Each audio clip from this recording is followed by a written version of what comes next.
और उत्तर प्रदेश में कोरोना संक्रमण तेजी से फैल रहा है। एक दिन में 4,603 नए मरीज मिले हैं, जिसके बाद आंकड़ा 1,40,000 पार हो गया है और अभी भी करीब 50,000 एक्टिव केस हैं। एक दिन में 50 कोरोना मरीजों की मौत हुई है। सबसे ज्यादा खतरा लखनऊ में ही बना हुआ है। तो कोरोना का आतंक नहीं थम रहा है। कोरोना लगातार बढ़ता जा रहा है। तेजी से कोरोना का ग्राफ उत्तर प्रदेश में बढ़ रहा है और सबसे ज्यादा अगर कहीं पर हालात खराब हैं तो वो राजधानी लखनऊ है। राजधानी लखनऊ में सबसे ज्यादा नए मामले सामने आ रहे हैं। राजधानी में 621 नए मामले सामने आए हैं।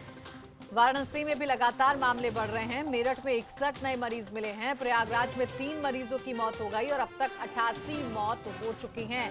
लखनऊ का हम रुख करेंगे। मेरे सहयोगी शैलेश अरोड़ा जुड़ गए हैं इसी खबर पर ज्यादा जानकारी के साथ। शैलेश, तमाम कोशिशें, सीएम की सख्ती, लेकिन ग्राफ जो है वो नीचे नहीं आ रहा है, लगातार बढ़ता जा रहा है।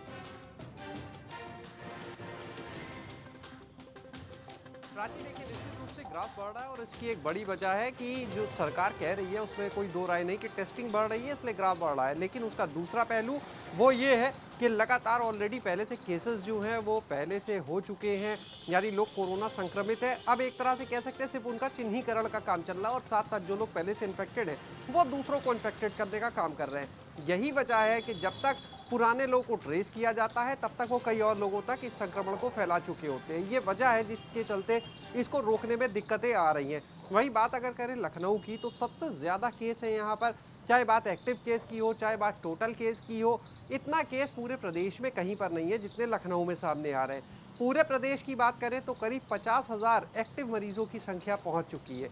यही वजह है कि मुख्यमंत्री ने प्रदेश भर में जो बेड्स हैं कोविड हॉस्पिटल्स के, उनको बढ़ाने के निर्देश दिए। और ख़ास तौर से आपको बताएं कि मुख्यमंत्री ने लखनऊ को लेकर अलग से अधिकारियों के साथ बैठक की और बोला कि लखनऊ में केजीएमयू, पीजीआई, इन सब में बेड्स की व्यवस्था की जाए। केजीएमयू में एक पूरा नया ब्लॉक है जो तैयार किया जा रहा है। हम आपको बताएं कि वहाँ पर किया जाए। इसके अलावा लोक बंधु अस्पताल है, वहाँ पर भी अभी तक L2 की जो फैसिलिटी थी वहाँ पर आईसीयू की सुविधा नहीं थी। अब 30 आईसीयू बेड बढ़ाने के लिए वहाँ पर काम हो रहा है और उम्मीद है कि शायद आज से कल तक ये काम पूरा कर लिया जाएगा। निजी कई अस्पताल थे बड़े, जहाँ पर अभी तक कोविड की फैसिलिटी नहीं थी, कुछ अस्पतालों में दी गई थी।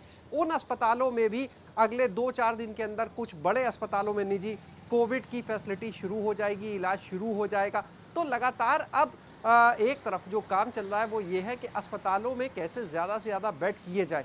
लेकिन जब तक ये संक्रमण रुकेगा नहीं, देखिए, तब तक चाहे जितने बेड बढ़ा लिए जाएं वो कम ही पड़ जाएंगे। क्योंकि जिस तरह मामले सामने आ रहे से बात करें कल की, तो 621 मामले लखनऊ में सामने आते हैं, 4600 मामले प्रदेश में सामने आते हैं।